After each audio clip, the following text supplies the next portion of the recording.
காலையில் நமக்கு சாப்பிட்றதுக்காக வெள்ளையப்பம் கடலைக்கறி தான் ரெடி பண்ணியிருந்தோம். இந்த அப்பத்தோட ரெசிபி நம்ம ஆல்ரெடி நம்ம சேனலில் அப்லோட் பண்ணி இருக்கு. காலையில் அப்பம் செய்யறதுக்கு நைட்டு அரிசி, சாதம், தேங்காய், ஈஸ்ட்டு, சர்க்கரை, உப்பு, தண்ணி எல்லாமே ஊற்றி ஊற வச்சதுக்கப்புறம் காலையில் அந்த தண்ணியோடு சேர்த்து அரைச்சி உடனே செஞ்சு எடுக்கிற சாஃப்ட்டும் டேஸ்டியுமாக இருக்கிற ஒரு அப்பமாக இருக்குது.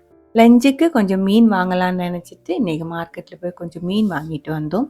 1/2 கிலோ அளவுக்கு மத்தி, 1/2 கிலோ அளவுக்கு இந்த மாதிரி வேளூரி மீன் வாங்கி நல்லா க்ளீன் பண்ணி கழுகி மாற்றி வச்சுட்டோம்.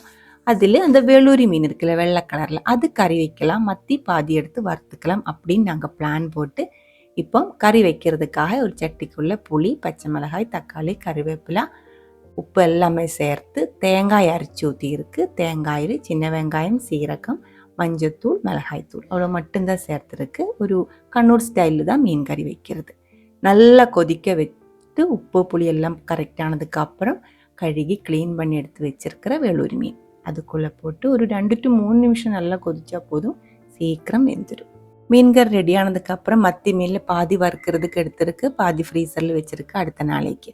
மசாலா ரெடி பண்ணி எடுக்கிறதுக்கு மிளகாய்த்தூள், மஞ்சத்தூள் போட்டதுக்கப்புறம் பெப்பர் பவுடர் பார்க்கும்போது தான் டப்பா ஃபுல்லாக காலியாக இருந்துச்சு. உடனே கொஞ்சம் மிளகு நல்லா ட்ரையாக இருக்கிற மிக்சிக்குள்ளே போட்டு நல்லா பவுடர் பண்ணி அதுலேருந்து 1/2 டீஸ்பூன் போட்டு தான் நம்ம மறுபடியும் மசாலா ரெடி பண்ணியிருக்கு. கொஞ்சம் உப்பும் கூடி சேர்த்துருக்கு.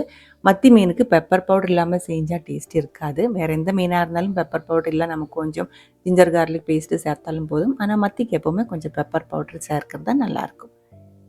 நம்ம வாங்கின பாதி மீன் தான் இப்போ எடுத்து இதே மாதிரி மசாலா சேர்த்து நம்ம வறுக்க போகிறது. மத்தி மீன் வந்துட்டு உடனே வறுக்காமல் ஒரு 1/2 மணி நேரம் மசாலா சேர்த்து வச்சது. மத்தி மீன் இல்லை, எந்த மீனாக இருந்தாலும் மசாலா சேர்த்து 1/2 மணி நேரம் வச்சதுக்கப்புறம் வறுத்தா நல்ல டேஸ்ட்டாக இருக்கும். உள்ளே எல்லாம் அந்த மசாலா டேஸ்ட்டும் இறங்கிடும். நான் இப்போ தேங்காய் எண்ணெயில் தான் வறுத்தெடுக்கிறது. மத்தி மீன் வந்து தேங்காய் எண்ணெயில் வறுக்கிறதுக்கும் சாதாரணமாக இருக்கிற ஆயில் வறுக்கிறதுக்கும் டேஸ்ட்டு வித்தியாசமாக இருக்கும். நம்ம வீட்டில் எப்போவுமே தேங்காய் எண்ணெய் தான் யூஸ் பண்ணுறது. மத்தி ஃப்ரையும் ரெடியாக இருக்குது. லஞ்சு நம்ம இப்போ சாப்பிட போகிறோம். குட்டீஸ் எல்லாம் ஸ்கூலுக்கு போயிருந்தோம், அவங்களுக்கு மத்தியானம் வரைக்கும் தான் கிளாஸ் இருக்குது. அவங்களும் வந்து நாங்கள் எல்லாம் ஒன்றா உட்காந்து மீன் கறி, மீன் வறுத்தது இது 2 சேர்த்து சாப்பிட்டோம். சாயந்தரம் நம்ம சேனலுக்காக ஒரு வீடியோ ஷூட் பண்ணியிருந்தோம். அதுதான் இது உண்டை புட்டு. புட்டு மாவில் செஞ்செடுக்கிற ஒரு டிஷ்ஷாக இருக்குது. இது கறி ஊற்றி தான் சாப்பிட்றது. ஆனால் இதுக்காக நம்ம கறி தனி எதுவுமே ரெடி பண்ணலை. மத்தியானம் ரெடி பண்ண மீன் கறி மிச்சம் இருந்துச்சு.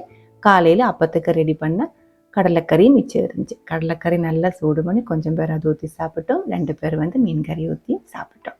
அவ்வளோதான். இன்றைக்கி இதாக இருந்துச்சு நம்மளோட கம்ப்ளீட் ஃபுட்.